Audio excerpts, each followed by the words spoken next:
하나님께서 주신 말씀 로마서 11장 28절부터 32절의 말씀을 통해서 복음의 원수된 자라는 제목으로 함께 은혜를 입고자 합니다. 저와 여러분은 로마서 9장부터 11장까지의 말씀이 사도 바울께서 자신의 동족에 관한 구원의 말씀을 일러주고 있다 하는 내용을 살펴보고 있습니다. 특히 오늘 본문 로마서 11장 28절 말씀에 보게 되면 복음을 거절한 유대인들은 하나님 앞에서 어떠한 자인가 이것을 밝혀주고 있습니다. 복음으로 하면 그들이 너희로 말미암아 원수된 자라. 원수가 되었다고 하는 이 내용은 어떤 인간의 감정이나 사건 때문에 원수가 된 것이 아니고 앞에 전지하는 말씀처럼 복음으로 하면 복음의 관계에서 원수가 되었다. 예수를 그리스도로 믿지 않는 유대인들은 하나님 앞에서 마치 원수의 관계와 같다. 이렇게 우리에게 일러주고 있는 것입니다. 바울은 빌립보서 3장 18절에서 그들을 가리켜 그리스도의 십자가의 원수로 행하는 자라라고 일러주고 있습니다. 여러분, 복음이 무엇입니까? 그 주체가 누구이지요? 마가복음 1장 1절에 보면 하나님의 아들 예수 그리스도의 복음이라. 로마서 1장 1절에 보면 하나님의 복음이라 이렇게 일러주고 있습니다. 그렇다면 유대인들이 복음의 원수, 십자가의 원수가 되었다는 것은 곧 복음을 주신 하나님 또 예수 그리스도께 원수된 자로서 심판의 대상자가 되었다. 이렇게 충격적인 말씀을 일러주고 있는 것입니다. 우리는 로마서 9장과 10장 말씀에서 사도 바울이 자기 동족에 대한 사랑이 얼마나 큰가를 살펴보았습니다. 나 자신이 형제 곧 홀력의 친척을 위하여 저주를 받아 그리스도에게서 끊어질지라도 그들이 예수 그리스도를 믿기를 원하는 것이 나의 바람이다. 이렇게 일러주었지요. 근데 바울은 오늘 본문 말씀에서 비록 내 형제, 권력, 친척이라 할지라도 복음을 거역하게 된다면 그들은 복음의 관계에서 하나님과 원수된 자가 된다라고 이렇게 일러주고 있는 것입니다. 예수님이 재림할 때에 어떠한 자를 심판한다고 말씀하십니까? 데살로니가후서 1장 8절과 9절의 말씀에 보게 되면 첫째, 하나님을 모르는 자들과 그러니까 예수를 안 믿는 자들이지요. 그 다음 말씀에 보면 우리 주 예수의 복음에 복종하지 않는 자들에게 형벌을 내리니 이러한 자는 영원한 멸망의 형벌을 받으리라 라고 이렇게 말씀하고 있다는 거지요. 예수의 복음, 예수님이 하나님이라는 사실을 내가 거절한다면 그런 복음에 복종하지 않는 자는 영원한 형벌을 받게 될 것이라고 바울이 우리에게 일러주고 있는 내용입니다. 아무리 아브라함의 자손이라고 하는 혈통을 가졌다 할지라도 주 예수 그리스도를 믿지 아니하게 된다면 결론은 영원한 형벌을 받게 될 것이라는 것을 일러주고 있는 말씀입니다. 그렇다면 하나님께 형벌을 받을 복음의 원수가 된 유대인들, 그들의 조상들은 어떻게 살아왔습니까? 그것이 28절 하반절에 말씀하고 있지요. 조상들로 말하면 사랑을 입은 자라. 현대어 성경으로 말씀드리면 그렇지만 이스라엘 사람들은 하나님께서 아브라함과 이삭과 야곱에게 하신 약속 때문에 아직도 사랑을 받고 있다. 이렇게 말씀하고 있습니다. 바울 사도는 동적인 유대인들은 그 조상들을 통해서 하나님께 사랑을 듬뿍 받은 자라는 것을 일러주고 있지요.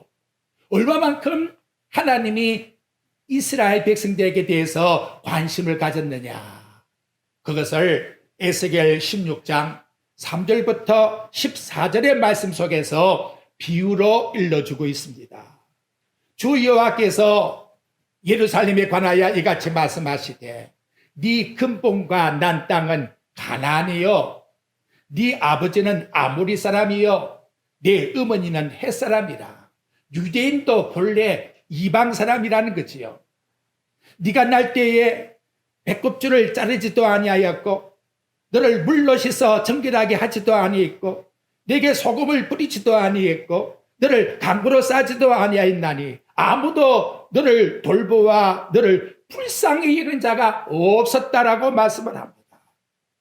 그때 내가 네 곁을 지나가다가 네가 피투성이에 바짝하는 것을 보고 너를 양육시켜서 성장시켜 은검으로 몸에 장식하게 했고 좋은 옷을 가지고서 너를 입혀주었고 고운 밀가루와 꿀과 기름을 먹여서 마치 황무의 자리에 앉혀주듯 이렇게 내가 너희들을 사랑하고 높여주지 아니했느냐.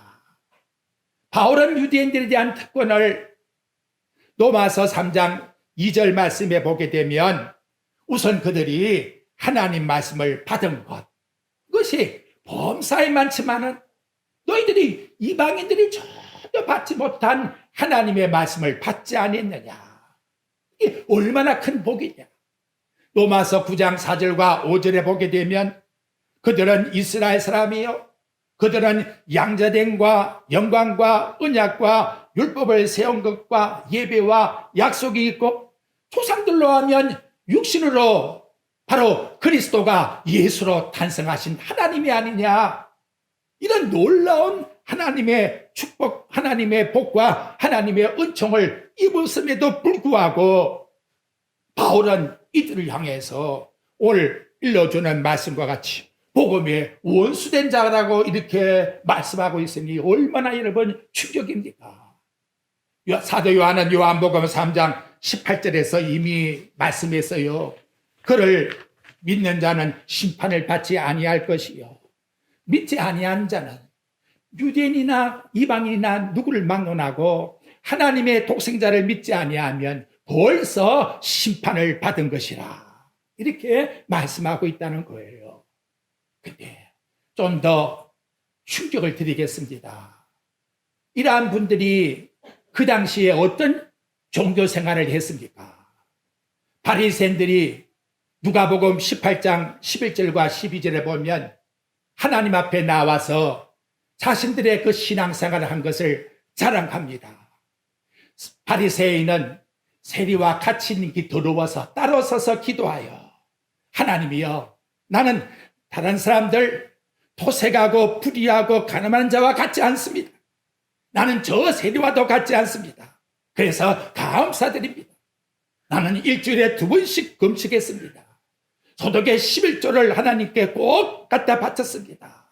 이렇게 철저하게 종교생활로서 자기의 얼을 드러내면서 자랑했건만 바울이 판단할 때에는 그것이 하나님께 영광 돌리는 종교생활이 아니라 하나님께 원수되는 종교생활을 하고 있다라고 하는 엄청난 충격을 자기 동족들에게 너희들은 지금 하나님께 저주받는 행동을 하고 있는 거야 라고 이렇게 말씀을 던져주고 있다는 거지요. 여러분 바울은 이 정도라면 제가 예수님의 말씀을 여러분들에게 드리겠습니다. 마태복음 12장 34절에 보면 저도 죄송해요. 독사의 자식들아 너희는 악한 자가 아니냐.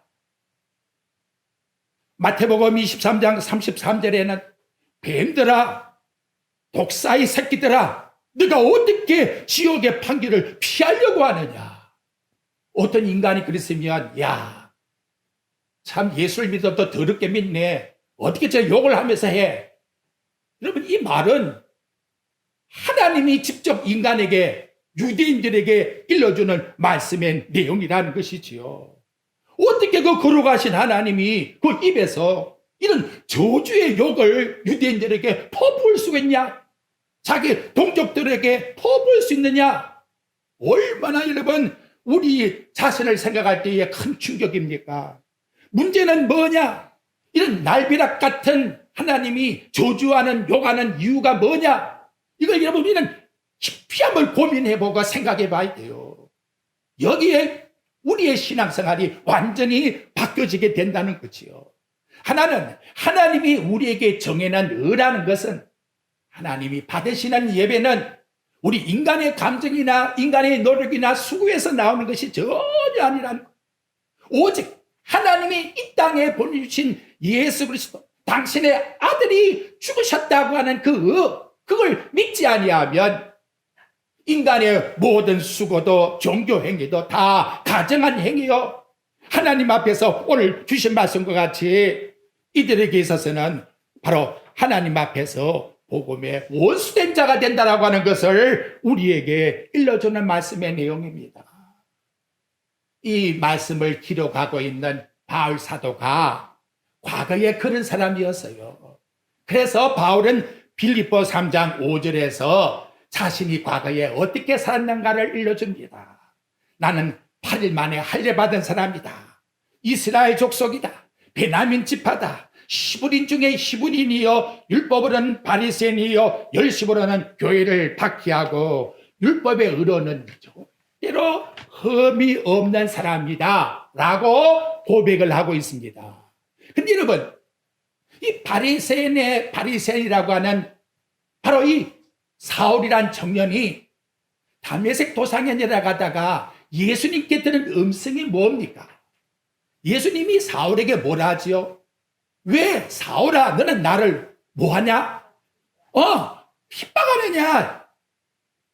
아니 나는 열심히 종교생활을 했는데 사울이 행하고 있는 종교생활은 바로 죽으셨다가 부활하신 예수님을 핍박하는 종교생활의 앞잡이가 되어서 나가서 지금 행위를 하고 있다는 것을 예수님께서 핍박하는 자라고 하는 그 말씀을 통해서 이들에게 일러주었다는 거예요. 이걸 자신이 너무나 잘 알기 때문에 우리는 이미 로마서 10장 3절 말씀에서 보았어요.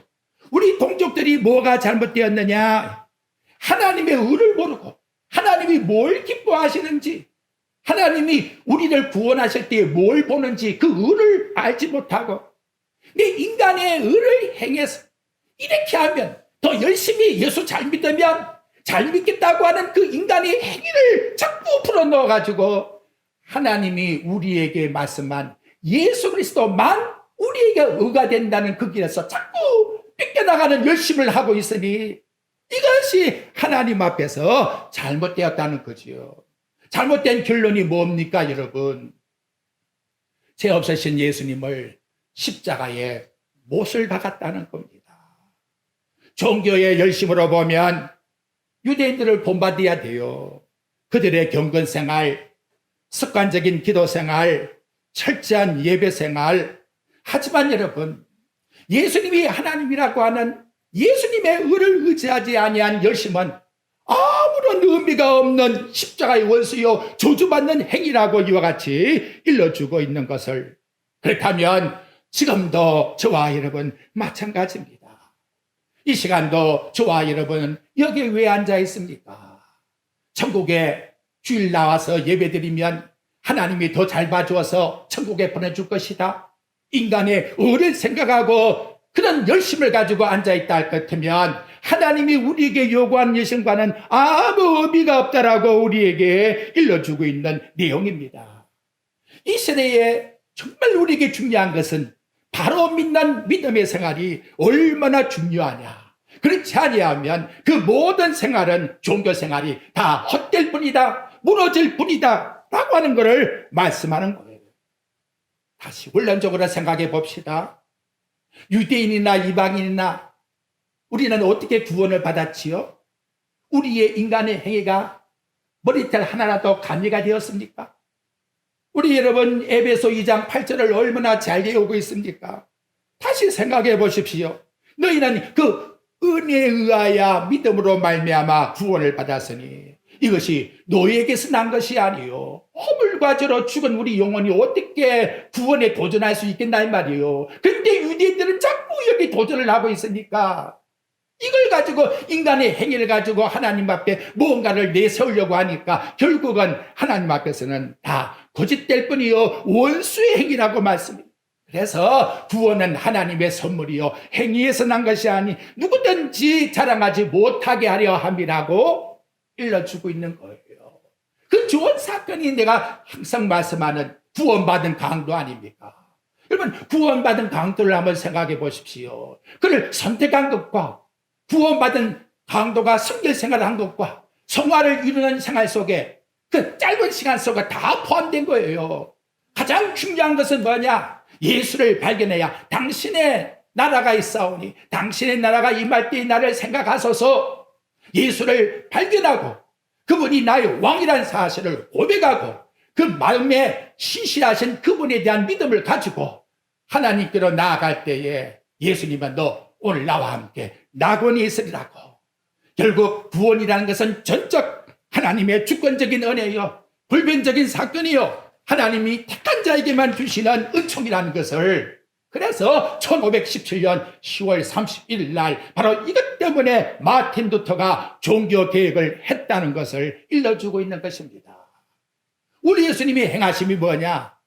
또 반문할까 봐 로마서 10장 4절에서 일러줘요. 그리스도는 모든 믿는 자에게 의를 이루기 위해서 유대인들이든 이방인들 모든 우리 인간들에게 의를 이루기 위해서 그분이 율법의 마침이 되었다. 텔러스가 되었다. 그 모든 우리 인간이 지키지 못한 율법을 그분이 대신해서 완전히 완성하여 지켜주었다. 그래서 저와 여러분이 모든 믿는 자에게 그분을 믿기만 하면 마치 나는 율법을 지키지 못한 죄인이지만 예수님의 지킨 그 의가 나에게 들어와서 나는 그분을 믿음으로 하나님 앞에서 의롭다. 바로 이러한 은총을 입게 되었다라고 말씀하고 있는 것입니다. 자, 그러면 오늘 본론 말씀에서 하나님께 은혜를 입은 자가 누굴까? 그것은 금방 일러주는 말씀을 그대로 고백하는 사람입니다. 나 자신이 하나님을 대적했던 원수였구나. 내가 하나님을 대적했던 원수란 사실을 발견하는 자가 바로 하나님의 의가 무엇인지를 아는 자라는 거지요. 하나님을 안다고 하는 믿음의 출발은 우리 인간의 어떤 것이 아니에요. 내가 지금까지 살아온 모든 것이 하나님 앞에서 예수님을 십자가에 못 박는 그런 죄를 범했던 죄인이구나. 그걸 내가 인정하고 고백할 때에 비로소 그 사람이 신실한 성도로서 살아갈 수가 있게 되는 겁니다. 시몬 베드로의 부름을 보십시오. 전통적인 유대인이지요. 누가복음 5장 5절에 보면 밤새 나가서 고기를 잡았는데 한 마리도 잡지를 못했어요. 누군가가 배 오른편에다 그물을 던지라고 하니까 말씀을 의지해서 던지겠다고. 그런데 결과는 그물에 고기가 가득 찼다는 거죠. 시몬 베드로가 그 눈길이 고기를 갑니까? 하나님 앞에 택함을 받은 시몬 베드로는 예수님께 달려가 무릎을 꿇고 주여 나는 죄인이로소이다. 내가 하나님 앞에 죄인입니다. 바로 그리스도를 통해서 당신이 죄인이라는 사실을 발견할 때에 베드로서는 그 신앙생활이 전진해 나아가는 하나님의 자녀의 삶의 출발이 되었다고 우리에게 일러주고 있는 것입니다. 여러분, 내가 무언가 해보겠다고 하나님의 선한 사에게 인간의 힘을 도전해서 뭔가 의를 이루겠다고 하는 것은 예수님이 성취해 놓은 구원의 십자가의 사건을 못 오가는 거예요. 못 오가는 겁니다.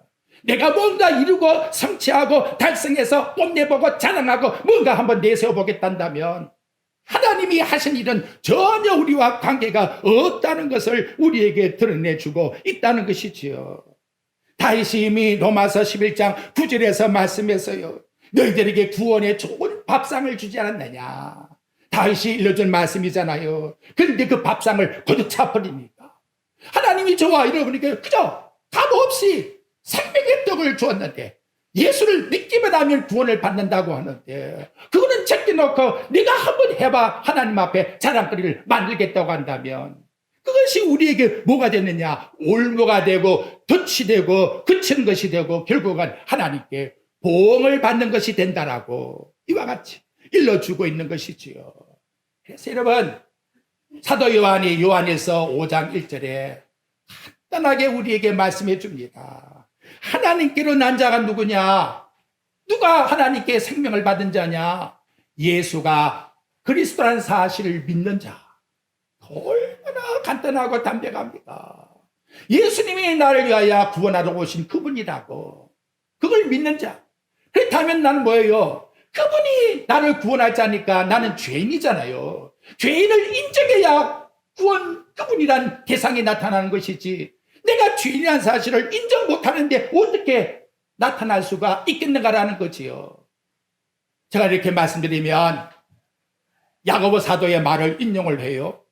그래서 여러분, 야고보서 1장 27절에 보면 하나님 앞에서 정결하고 두려움이 없는 경건이 뭐냐 그래요.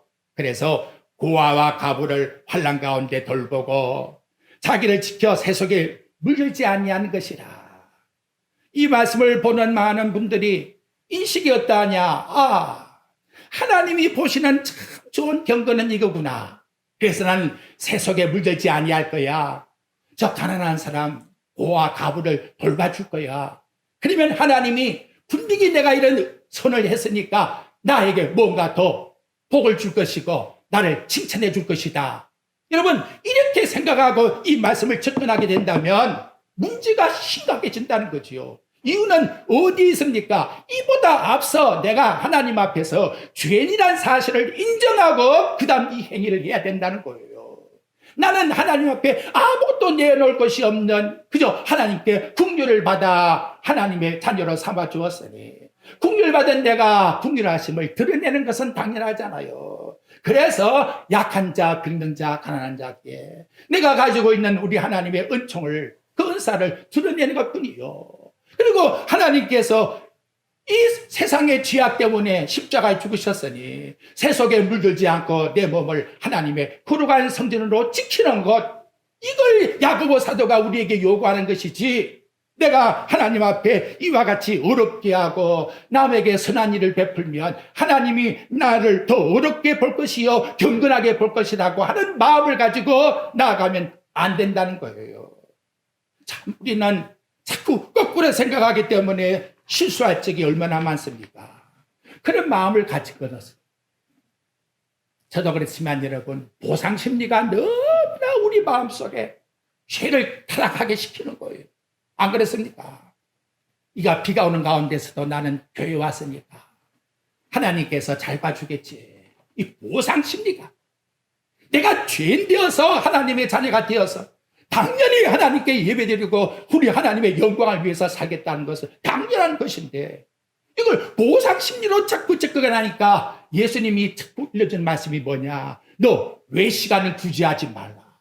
외시간은 기도하지 말라.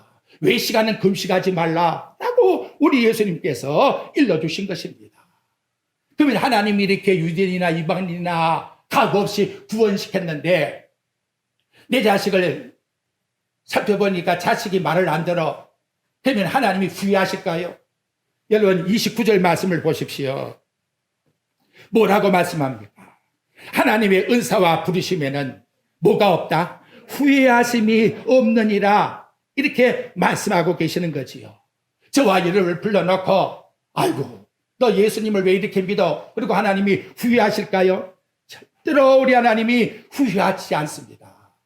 에베소 1장 5절에 보면 그 기쁘신 뜻대로 창세전에 우리를 삼일체 하나님이 선택하여 주신 거예요. 하나님의 기쁘신 뜻대로. 여러분, 이 세상 살아가면서 부름을 입은 성도로서 현재 내가 하나님께 순종하지 못하는 그러한 상황의 모습도 있다지만 하나님이 우리를 포기하시는가? 절대로 포기하지 아니하신다는 거지요. 마치 구원받은 강도와 같이 끝까지 당신의 자녀로 삼으사 하나님의 나라로 옮기시는 것이 하나님의 뜻이요, 하나님의 사랑이요, 하나님의 선택이라고 우리에게 말씀해 주고 있는 것입니다. 그래서 죄가 많은 곳에 뭐가 많다고요? 로마서 5장 20절에 보니까 은혜가 더욱 풍성합니다. 나는 하나님 앞에 또 내놓을 것이 없는 대적자 같은 원수인데 그럼에도 불구하고 나를 인정하여 하나님 자녀로 삼아주시. 오라 이 공고한 죄 내가 어떻게 우리 하나님 앞에 은혜로 갚을꼬. 나는 십자가만 자랑할 뿐이로다. 예수의 십자가 외에는 아무것도 나는 우리 하나님 앞에 내어놓을 것이 없구나. 그래서 단순히 십자가만 의지하고 믿음으로 믿음에 이르게 하는 삶을 살아가게 하신다라고 말씀하고 있는 것입니다. 제가 드린 이 말씀을 아직도 뭔가가 찝찝할까봐 바울이 탁 쐐기를 박아 넣어요. 여러분 32절 한번 보십시오. 우리 인간은 또 자랑할 수가 없어요. 봐요. 뭐라 했는가? 한번 읽어봅시다. 시작. 하나님이 모든 사람을 순종하지 아니하는 가운데 가두어 두심은 모든 사람에게 긍휼을 베풀려 하심이라. 하나님이 모든 사람을 어떻게 했다고요? 순종하지 아니하는 가운데 가둬 놓았다. 그런데 뭐 나는 하나님께 순종할 수 있다고요? 어불성설이요. 하나님 앞에서는 우리 모든 인간이 순종하지 못할 죄인이요. 그렇게 하나님이 가둬 놓았다는 거지요. 이유는 뭡니까? 하나님의 긍휼하심이 얼마나 큰가를 드러내게 하기 위해서 이와 같이 하나님께서 했다라고 오늘 우리에게 말씀을 통해서 나타내주고 있는 것입니다. 그런데 유대인들은 뭐라 합니까? 우리는 하나님께 순종할 수 있어. 하나님, 그래도 나는 이번 주에 3번 금식했습니다. 하루에 3번씩 기도합니다. 나는 철저히 내 양념까지도 하나님께 11조로 갖다 바쳤습니다. 하나님, 나는 저 사람보다 의롭지요? 이게 될 문제인가 말이에요. 하나님은 모든 우리 인간을, 저와 여러분도 무슨 사람이다? 순종하지 아니한 자다. 바로 이 고백을 확고하게 바로 유대인들을 향하여, 저희들을 향하여 바울 사도가 일러주고 있는 것입니다. 이 문제가 깨닫지를 못하니까 그렇게 예수님이 이적을 행하고 말씀을 주어도 예수님을 십자가에다가 못을 박는 그런 참혹한 현상이 일어나게 되었다는 것을 저와 여러분들에게 일깨워주고 있는 것입니다. 우리 인간은 순종치 못하기 때문에 우리를 대신해서 완전히 순종하게 하시려고 하나님 아들이 이 땅에 오셔서 율법의 완성을 이룬 것입니다. 그러므로 우리가 의지할 것은 오직 우리 주 예수 그리스도밖에 없는 것이지요. 이것 외에 있다고 보태나 빼게 한다면 갈라디아에 있는 말씀과 같이 바로 그것이 다른 복음이다, 이단이라고 이와 같이 말씀하고 있다는 겁니다. 저도 만약 이렇게 설교했다면 저는 회개할 겁니다. 여러분, 인간의 행위를 가지고 뭔가 하나님 앞에 자랑하고 내세울 것이 있다면 재건교회라고 재건교회를 내세운단 말입니까? 이거는 구원의 의에 이르기 위해서 하는 것이 절대 아닌 거예요. 구원의 의는 오직 예수 그리스도밖에 없다는 거예요. 그 앞에서 우리는 순종할 뿐이라는 거예요. 나는 하나님 앞에 원수된 자인데 하나님께서 나를 이렇게 사랑했다고. 그래서 결론을 봅시다. 여러분 30절부터 32절에 보십시오. 계속해서 반복되는 말씀이 긍휼이에요. 긍휼. 30절 너희가 전에는 하나님께 순종하지 아니하더니 이스라엘이 순종하지 아니하므로 이제 무엇을? 긍휼을 입었는지라. 31절 이와 같이 이 사람들이 순종하지 아니하니 이는 너희에게 베푸시는 긍휼로 이제 그들도 뭘? 긍휼을 얻게 하려 하심이라. 32절 하나님이 모든 사람을 순종하지 아니한 데 가둬놓았다. 왜? 모든 사람들에게 뭘 베풀기 위해서? 긍휼하심을 베풀기 위해서. 오늘 이 한 시간도 저희들이 받아야 될 은혜가 뭐예요? 하나님 나를 긍휼히 여겨주시옵소서. 긍자가 불쌍할 긍자인데 휴를 보게 되면 참 그 한자의 단어가 깊어요. 그 휴를 보게 되면 소자에 피혈자가 나와요. 피혈이 여러분 이렇게 내용을 보게 되면 꼭 성전 같아요. 성전에 흘리는 피에 소자, 아기와 같이 겸손한 자가 불쌍히 여김을 받는다는 거예요. 하나님 앞에 나와서 내가 죄인입니다 하고 내 자신을 겸손히 낮추고 예수 그리스도의 보혈의 피를 의지하는 자에게 우리 하나님께서 긍휼의 복을 주신다라고. 너희는 이제 긍휼의 복을 받았으니 너희들은 긍휼하심을 드러내야 되지 않겠느냐. 그걸 3번씩이나 우리에게 반복으로 일러주고 있는 겁니다. 그러면 우리는 어떻게 신앙생활을 해야 될까요? 답이 나오잖아요. 하나님 앞에서 긍휼하심을 입었기 때문에 긍휼함을 주신 그 주인을 드러내는 데 열심을 가져야 되는 거예요. 긍휼하심을 주신 예수 그리스도의 십자가를 자랑하는 데에 내 모든 걸 쏟아부어야 되는 거예요. 그분을 전하기 위해서 전도하는 것이고, 그분을 위해서 봉사하는 것이고, 그분을 위해서 헌신하는 것이고, 바울같이 살아도 주를 위하여 살고 죽어도 주를 위하여 죽나니 사나 죽으나 나에게 긍휼함을 베푸신 그분을 위해서 나는 살 뿐이다. 이런 결론을 맺게 되는 거지요. 우리의 모든 너는 이사야 64장 6절 말씀같이 다 부정한 것이다, 더러운 것이다 라고 우리 하나님 앞에 고백드리게 되는 것이고, 갈라디아 6장 14절 말씀같이 나는 십자가 외에는 결코 자랑하지 않겠다라고 바울은 하나님 앞에서 자기 자신을 다짐하고 있습니다. 이제 우리 어떤 것도 자랑할 것이 아무것도 없지요. 우리는 긍휼하심을 입은 자예요. 십자가의 그 사랑 때문에 우리를 하나님 자녀로 삼아 주었으니 우리는 모든 일에 긍휼함을 베푼 그분을 위해서 내가 어떻게 살아갈고 하는 마음을 가지고 이 세상에서 우리를 구원해 주신 예수 그리스도의 십자가를 드러내고 자랑하는 저와 여러분의 삶이 꼭 되시기를 주의 말씀으로 축복드립니다.